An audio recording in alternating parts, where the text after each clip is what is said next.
Did you know there are between 0.5 and 1% of the entire United States population currently serving in the armed forces? Now, the military life isn't for everyone, I can admit that, and there's nothing wrong with that at all. Now, if you've never had a chance to serve, don't worry, because today I'm going to share 22 lessons I learned during my time in the United States Army. Now, a quick note before we begin. Let's be clear. It doesn't make you any better than anyone else just because you've served in the military. There are plenty of medical and uncontrollable disqualifiers preventing a large percentage of the population from joining.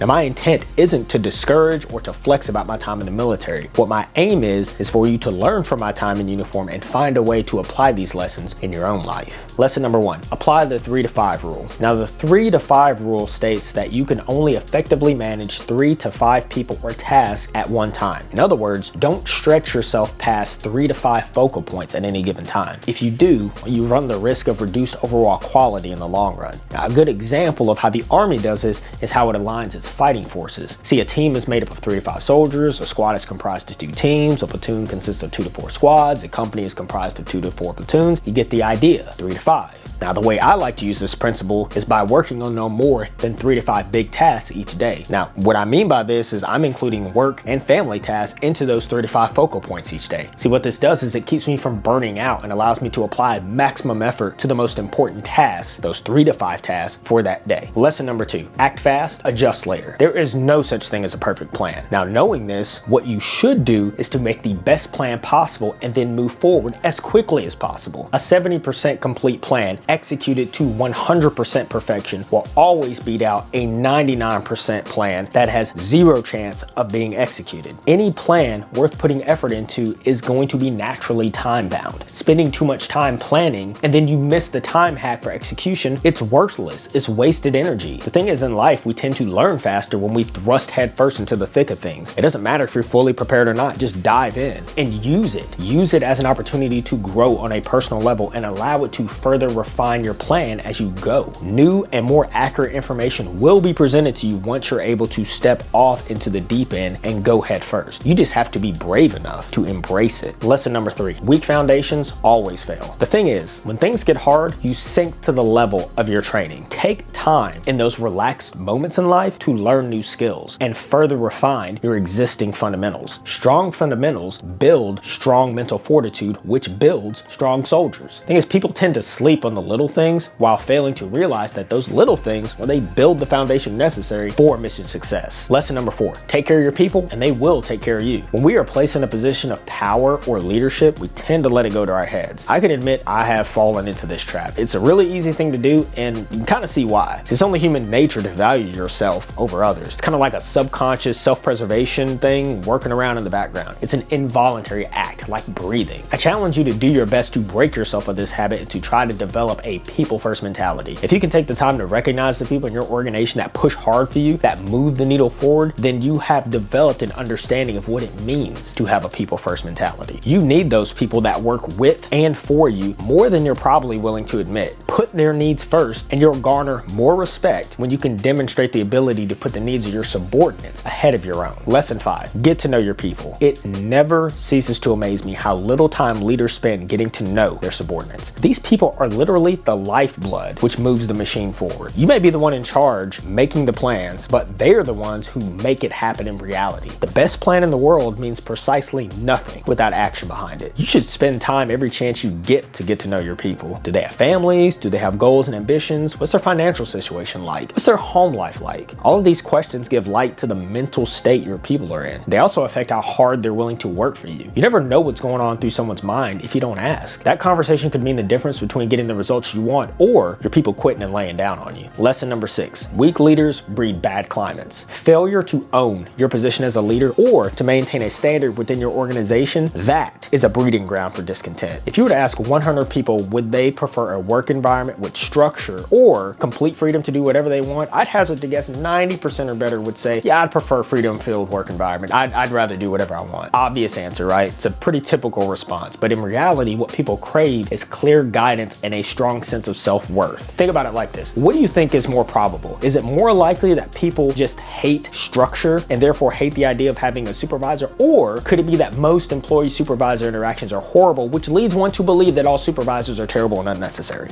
People crave some level of structure, and it's your job as a leader to provide it. Have the spine to do what needs to be done, even if it means dealing with the grumblings of subordinates along the way. It's worth it in the long run to build a strong and healthy work environment. Lesson number 7, set expectations up front. How can anyone expect to meet your expectations if you don't tell them? As a leader, it's your job to provide clear intent and guidance. Now, if you can't do that, then don't say anything. Take a walk, ask for help, do whatever you need to do to get your thoughts together. Once you have, give your subordinates the information they require so that they can move forward and then execute. Take deliberate time needed to set the expectations up front. Then you can revisit them often in order to give them feedback on their performance. Lesson number 8, give feedback quickly and often. We would all like to know where we stand with regards to our performance. Now, in the Army, we use something called AARs, or after action reports, to discuss what went right, what went wrong, and how we can improve. Now, the thing is, these sessions are usually pretty bad. Like, they're terrible, mainly because they don't do much in the way of allowing for any free-flowing, open discussion to occur. Now, this could easily be remedied by setting the expectation up front that everyone's opinion matters, so feel free to be as open as possible. Have an open forum where feedback can flow freely and it brings everyone together with a sense of belonging and purpose. Additionally, if your people are putting out high effort for you, take the time to acknowledge it and recognize them for their performance. This gesture could be very minor on your part, but it could go a long way in maintaining morale within the minds of your high performers. Lesson 9, cut down extremist behavior quickly. Now, while I do believe that we tend to be overly sensitive these days to the matters of race, there should be none, no, zero tolerance for extremist actions within your organization. Obvious signs of racism, sexism, or favoritism should be addressed quick, fast, in a hurry, immediately. Failure to act quickly, well, that can have implications ranging from social embarrassment to imprisonment in even the most extreme cases. This is completely unnecessary and insane when you think about it. The military is difficult enough as it is without all this extremist behavior nonsense. Lesson 10, be about it. One of the hardest things you can do as a leader or the new guy is to build trust with a pre-existing team. So how do you go about building trust fast? I got a pretty simple method, actually. All you have to do is say that you're gonna do something and then do it to perfection.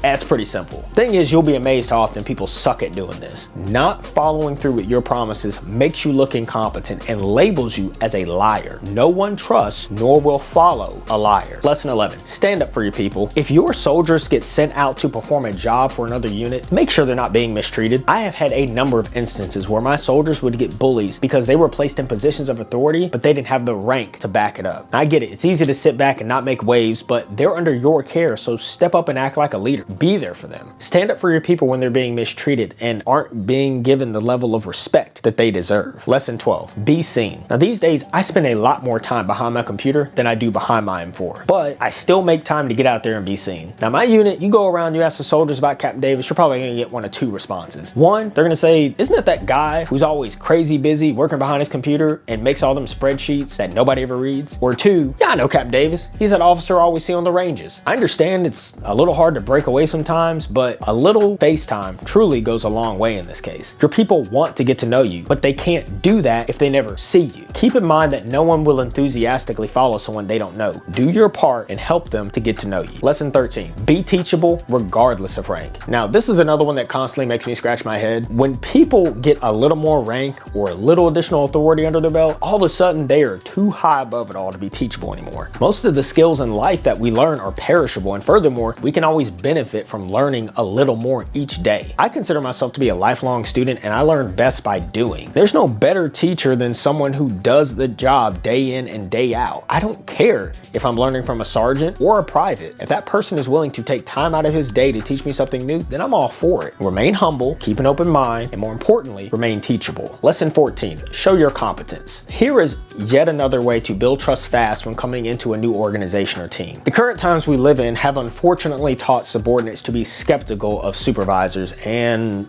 probably for good reason. The thing is, most supervisors are far too arrogant and forceful while simultaneously demonstrating little to no competence in their ability to perform the job, let alone to lead. My challenge to you is to not be someone who has to be handed everything. Take the time to hone your basic skills. People respond best to leaders who are willing and capable to rise to the occasion. It's up to you to present yourself as someone who can be followed instead of carried. Lesson 14, meetings suck. I hate them. When I say I hate them, I really hate them. So why do I hate them so much? Okay. I mostly hate them because they are generally run by, okay, I'll just say it. They're usually run by incompetent leaders who call the meeting with a half-assed agenda and expect someone else to run it for them without any advance notice. I feel some kind of way about it. Anyway, as a result, these meetings become a huge waste of time, generate more questions than answers, and they tend to leave all parties involved with a deep feeling of disgust for the remainder of the day. Now, all that said, I can understand that they are necessary, so we might as well do them correctly, right? So how do we make them suck less? How can we make meetings suck less? Well, here's the thing. If you're in charge of the meeting, then come to it with an agenda and a desired outcome. If problems arise during the meeting, ensure they are assigned to someone and at a predetermined time, commit to following up. If you make meetings productive and efficient, well, they'll be less painful. Lesson 15, you can't hide from Murphy's Law. Yep, can't hide from him. Murphy, good old Murphy's Law, which states that anything that can go wrong will go wrong. Now, what I've learned about Murphy is that you should always plan for the worst so that we can handle it better than if we had only hoped for the best. Now, in the Army, one of my favorite acronyms is COA, which stands for Course of Action. Now, COAs are used to detail the possibility of an outcome which follows a prior action. Now, COAs rarely stand alone, meaning you'll usually present more than one COA at a time to your supervisor. Now, if you can acknowledge the existence of Murphy, well, then you can use it to develop multiple COAs. COAs which can be used to mitigate the effect that Murphy can have on your desired outcome. Now, you're not going to capture it all. That's impossible. But as previously discussed in our lesson about acting fast and adjusting later, a well-executed plan will always beat out one that lives and dies only on paper. Lesson 16, encourage input, but be decisive. Ruling with an iron fist, that is never ever a good strategy. Encourage others around you, regardless of rank or position, to provide input. Implementing good advice provided from subordinates helps to build buy-in to the mission or task. Now, that said, it is important to never forget that you are in charge.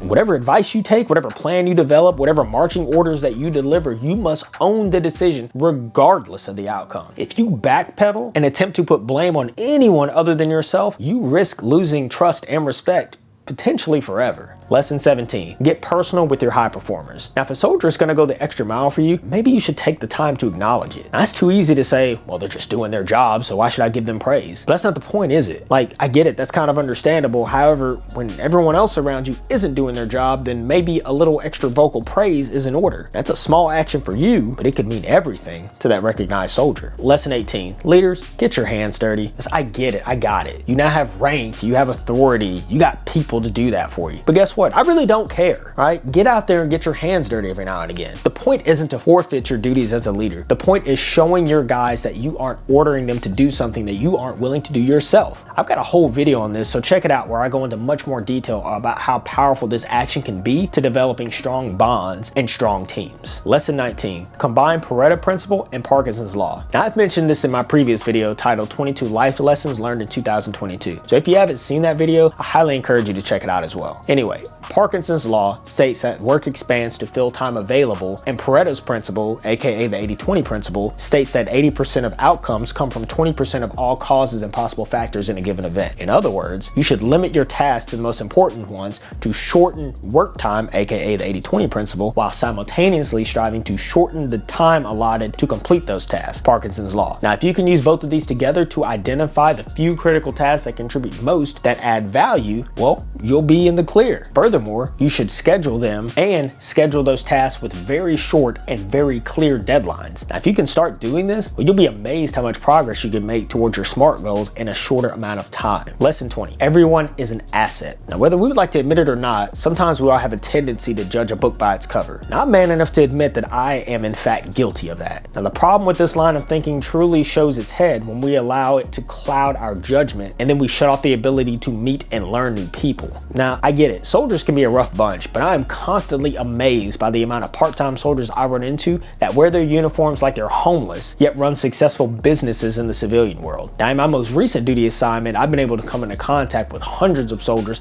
I ordinarily wouldn't interact with. But the thing is, I've learned more from them than they probably did from me. If you can learn to open your mind and broaden your horizons, you'll realize that everyone truly is an asset that we can learn from. Lesson 21, prioritize. You cannot do it all. So as a leader, leader, it's your job to decide where your unit's priorities lie and focus on being the best at that. The thing about the military, it is the undisputed champion of constantly trying to squeeze 10 pounds worth of shit in a 5-pound sack. As a leader, you need to decide what's important. This is necessary because it's going to help your people to focus so that they can be free to excel at execution and performance. Lesson 22, let your work do the talking. Now, I can play office politics with the best of them, but I refuse to take part in it if I don't have to. The thing is, I do my best to help everyone I can and continue to work harder than everyone else around me. Now, trust me, if you're doing your part and truly performing at a high enough level, the right people are going to take notice. I just want to highlight that everything outlined throughout this video has been learned the hard way by yours truly. I didn't learn these tips from a book, and I didn't cite it from some case study. There was a lot of trial and error and a healthy dose of fake it till you make it involved in all this. Now, though the military puts a sour taste in the mouths of many, and that's fine, I get it. As I've stated previously, it's not for everyone. You know, I'm not cut out to be a world-class tap dancer, and I'm just gonna have to find a way to live with that. Sucks, I know. But I'm not gonna sit here and say that every single moment of my time in uniform has been great. There have been times where it's been downright awful. Now, that said, I truly do believe there is explosive potential growth to be had when being forced into extreme discomfort. Now, I owe a lot of my current and future successes in life from my time in the military. Check out some of my other videos where I share additional lessons learned while in uniform. I appreciate every single one of y'all for coming here today. Thanks for watching. Y'all take it easy.